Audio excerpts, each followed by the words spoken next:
Razer Wolverine V3 Pro review. My dear friend, today we're diving into a product that's bound to catch the attention of gamers, priced around $199, the Razer Wolverine V3 Pro. This controller has made its mark in the world of high-performance gaming. Let's see if it truly lives up to the hype. But before we jump into the video, a quick reminder. My dear friend, you are my biggest source of motivation. It takes me 6 hours to prepare this video, but it only takes you 3 seconds to like it. So don't forget to subscribe to the channel and give the video a thumbs up. The more you subscribe and like, the more excited I get to review the latest tech products and create content for you. Don't forget to subscribe, and now, let's dive into the video. Enjoy. There are numerous high-quality gamepads available for PC and Xbox, such as Microsoft's impressive Xbox Elite wireless controller. While many premium controllers have tried to rival the Elite's exceptional design and feel, none have quite matched its overall appeal. Until now. Razer's Wolverine V3 Pro is the first PC and Xbox controller to truly surpass the Elite in terms of build quality and responsiveness. It feels just as sturdy, its buttons offer perfect resistance, and its Hall-effect analog sticks and triggers promise durability without drifting issues. Plus, it's slightly more comfortable to hold. However, the Wolverine V3 Pro does have a few shortcomings, including a lack of Bluetooth connectivity and a relatively short battery life. While the Elite still holds our editor's choice title for high-end controllers, the Wolverine V3 Pro is a close contender. Excellent design and build. The Wolverine V3 Pro closely resembles the Xbox Elite wireless controller, sporting a wide body and comfortable grips. When you pick it up, you'll notice that only the underside of the grips is textured with rubber, unlike the Elite's fully rubberized grips, but it doesn't feel slippery. At 10.6 ounces, it's just a bit lighter than Microsoft's top-tier controller. The control layout follows the standard Xbox design with a few extra features. On the front, you'll find the typical offset dual analog sticks, ABXY face buttons, and a circular direction pad with raised edges to emphasize the cardinal directions. A white Xbox guide button sits near the top, though it doesn't light up when powered on. Instead, a glowing Razer logo appears just beneath it. The controller includes menu, view, share, and function buttons, along with a 3.5mm headphone jack. Dear friend, I want to make a small reminder. Your support is very important for me to reach 1,000 subscribers. Don't forget to subscribe to the channel. Thanks in advance. Additionally, the Wolverine V3 Pro features digital bumpers, analog triggers, and 2 programmable buttons positioned just beyond the triggers, which are slightly raised for easier access. The Hall-effect technology in the analog triggers and sticks helps prevent drift over time. There's also a USB-C port between the buttons for charging or wired connections to a PC or Xbox. On the back of the controller, you'll find trigger lock switches and 4 programmable rear buttons. The trigger locks significantly reduce the distance needed to pull the triggers, allowing for quicker activation, which is ideal for shooter games. The rear buttons are among the most comfortable I've used, curving naturally under the middle and ring fingers. While these buttons can't be removed like the Elite's paddles, they can be disabled if needed. Unlike the Elite, the Wolverine V3 Pro doesn't allow you to swap the circular direction pad for a plus-shaped one, but you can change the analog sticks. The default sticks come with concave caps, but a convex and another concave stick are also included in the package.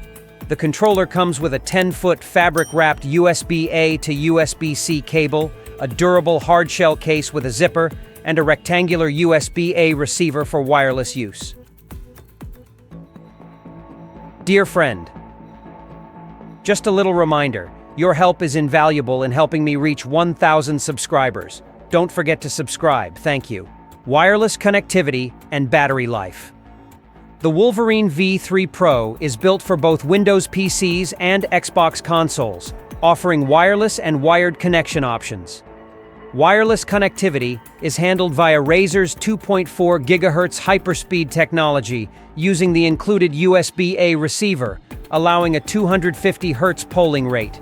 If connected via a wired connection to a PC, you can activate a special PC tournament mode, boosting the polling rate to 1 kHz for even faster input response. Personally, I didn't notice much difference between these two modes in my gameplay performance. However, the hyperspeed connection is the only wireless option available for this controller. Unlike the Xbox Elite, the Wolverine V3 Pro does not support Bluetooth. While Bluetooth is slower than the 2.4 GHz hyperspeed connection, it offers compatibility with a wider range of devices without needing a receiver.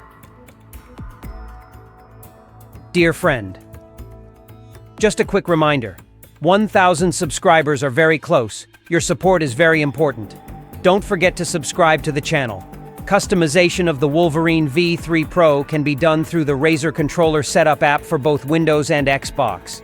This app allows you to remap the 6 programmable buttons, adjust dead zones, modify vibration intensity, and even change the color of the RGB lit Razer logo.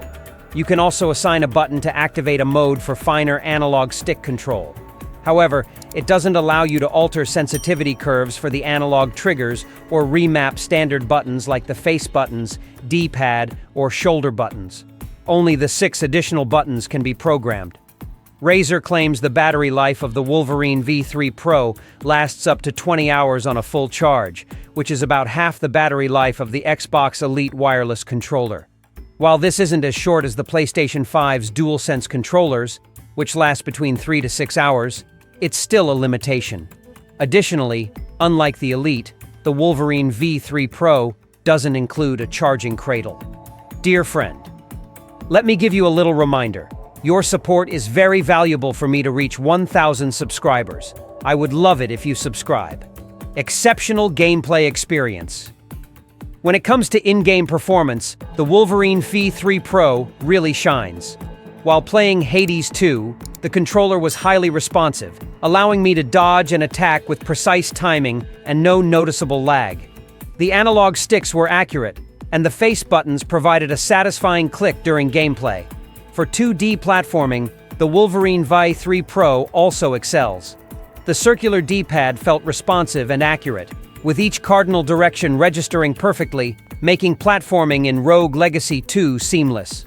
The trigger locks and rear buttons were especially useful in this game, allowing me to perform dashes and spin kicks with minimal effort thanks to the shallow trigger pulls and easy access to the back buttons. Dear friend, I want to give you a little reminder. Your help would make a big difference in reaching 1,000 subscribers. Don't forget to subscribe, thank you. The overall shape of the Wolverine V3 Pro is similar to the Xbox Elite, but certain aspects of its design fit my hands even better. The rear buttons in particular felt more comfortable than the Elite's paddles, and the seamless edges gave it a refined appearance and feel. Razer has designed the Wolverine V3 Pro with players who use the claw grip in mind, where the index finger curls down to press the face buttons while keeping the thumb on the analog stick. While I don't usually play with a claw grip, I can see how this controller would feel more natural for that style than the standard Xbox gamepad. For players who rely on the claw grip, having 4 rear buttons mapped to face buttons offers the same effect, and the Wolverine V3 Pro supports that. Beautiful friend. A little reminder, I need your support to reach 1,000 subscribers. Don't forget to subscribe to the channel. Verdict: the runner-up for Best PC and Xbox Controller. After testing many premium gamepads, the Razer Wolverine V3 Pro is the first one that feels like a legitimate upgrade to the Xbox Elite wireless controller. Its ergonomics are slightly improved. It features 2 additional programmable buttons, and the overall button placement feels natural and intuitive. In terms of tactile feedback, I actually prefer it to the Elite. However, it does come with a few drawbacks. It's $20 more expensive, lacks Bluetooth and adjustable stick sensitivity curves, and has a shorter battery life. These factors keep the Elite as our top editor's choice for premium gamepads. For those seeking a budget-friendly option, the $50 8-bit Do Pro 2 remains a great choice, offering responsive controls and solid customization features without the premium extras. Thank you for watching, my friend. Remember, I made this video just for you. So please make sure to subscribe and click the notification bell to stay updated with my latest content. Your support helps me achieve my goals and continue providing you with high-quality tech reviews.